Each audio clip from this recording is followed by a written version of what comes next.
So, hello guys! Another day, another video! So, ayun guys, ang topic natin for today is ang mga unverified e-wallet nyo. Yung mga wala kayong ID, wala kayong pang verify, wala kayo pang upgrade ng identification nyo, ganon.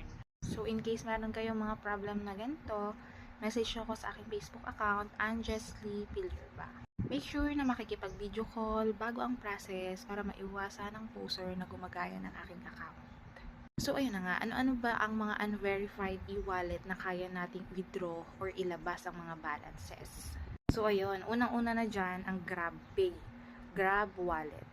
Karamihan kasi nito, may mga problema sila sa account nila. Hindi ma-upgrade. Katulad nito, verification incomplete. Kahit parang ulit-ulit nilang mag-send sila ng ID, ayaw ma-verify.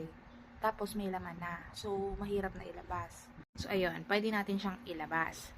Again, ang GrabPay wallet, kapag unverified, may balance or may non-transferable balance, pwede natin siya ilabas or i-withdraw.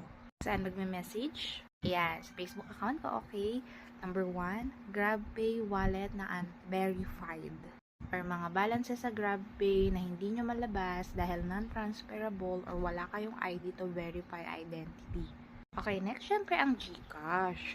In case na may mga GCash account kayo, tapos hindi pa verified, then kailangan nyo urgently yung amount na nasa loob. Katulad ng halimbawa, may 17K na nasa loob, tapos hindi verify yung account niya, pwede din natin siya ilabas. Karamihan kasi ngayon sa GCash natin, na downgrade back to basic, lalo na yung mga hindi nag-update ng information. So, in case na wala na kayong pang-update, mga taon dati ginamit nyo mga school ID lang, gano'n, ang pwede pa. Tapos nabalik to basic yung account nyo ngayon, wala pa rin kayong ID, tapos may laman pa yung mga Gcash nyo, pwede natin yan malabas. Again, saan ulit magme-message? Sa aking Facebook account, Anjesly Pilierba. Again, make sure makipag-video call bago magpalabas ng funds. Ulitin ko, pangalawa sa ating mga unverified e-wallet na nalalabas, ang unverified GCash. Yung may mga balance po para mailabas po natin. Next naman, na kaya nating ilabas, ito ang number 1 sa mga inquiries ko about unverified.